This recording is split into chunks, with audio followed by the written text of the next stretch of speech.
ఇదేమైనా ప్రజాస్వామ్యం అనుకుంటున్నాడా, లేదా ఏమనుకుంటున్నాడు లోకేష్ గారు? పరిపాలన చేయడానికి వస్తున్నాడా, కక్ష సాధింపులకి వస్తున్నాడా? అసలు మేము పరిపాలన చేసినప్పుడు జగన్మోహన్ రెడ్డి గారు 2 సంవత్సరాలు కరోనాకు పోయినా కానీ అనేక సంక్షేమ పథకాలు తీసుకొచ్చాడు, అనేక అభివృద్ధి పనులు తీసుకొచ్చాడు, అనేక పోర్టులు తీసుకొచ్చాడు, 17 మెడికల్ కాలేజీలు తీసుకొచ్చాడు. చెప్పుకోవడానికి జగన్మోహన్ రెడ్డి గారి వెనకాల ఇంత ఘనత ఉంది. మీరు వచ్చి 2 సంవత్సరాలు అవుతుంది, 2 లక్షల కోట్ల అప్పులు చేసేసినటువంటి ఘనత మీది. మరి మీరు ఏం పీకారని, మీరు వచ్చి ఏం చేస్తారని? జగన్మోహన్ రెడ్డి గారి వెనకాల ప్రజలందరూ కూడా క్లియర్గా ఉన్నారు. జగన్మోహన్ రెడ్డి గారు ఎప్పుడు వస్తారా, ఆయనకి ఎప్పుడు అండగా ఉందామని.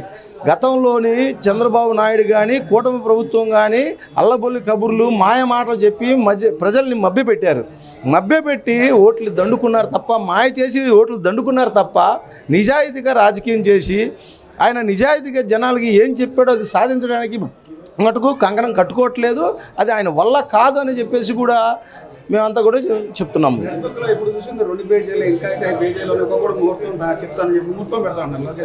రెడ్ బుక్లో 2 పేజీలు కూడా అక్రమ అరెస్టులు చేస్తున్నావు నువ్వు. నీ అక్రమాలకి భయపడే వాళ్ళమైతే లక్షలాది మంది ప్రజలు మేము ముందుకు రాము. నీకు ఏం చేతనవుతుందో మా అందరం బయటకు వస్తాం, చూపించుకో. నువ్వు 2 పేజీలు కాదు, 3వ పేజీ తిప్పితే నీ పేజీ చినిగిపోద్ది. ముందు నువ్వు 3వ పేజీ తిప్పావా, 2 పేజీలకే రాష్ట్రం అట్టడుగుతుంది. మరి సెంట్రల్ గవర్నమెంట్ వరకు మీ మీద బ్యాడ్ వచ్చింది. ఇవాళ అన్ని పత్రికలు కానీ, అన్ని ఛానల్స్ కానీ, నేషనల్ ఛానల్స్ కానీ మిమ్మల్ని తప్పు పడుతుంది. నీకు 2 పేజీలకి ఇంత తప్పుడు పరిస్థితికి వెళ్తున్నారంటే మీరు 3వ పేజీ తిప్పితే మీ ఆకు చినిగిపోతుంది. మీరు డైవర్ట్ పాలిటిషన్ చేయడానికి ఇలాగ 2 పేజీలు తిప్పుదాం, 3 పేజీలు తిప్పుదాం, రెడ్ బుక్ ఇంకా ఉంది, ఈ రకంగా మాట్లాడుతున్నారు. పరిపాలన ఎంతవరకు చేశారు, మీరు ఇచ్చిన హామీలు ఎంతవరకు నెరవేర్చారు, ఇప్పుడు ఇంకా రాబోయే కాలంలో ఏం నెరవేరుస్తారు, ప్రజలకు ఏం హామీ ఇస్తారు?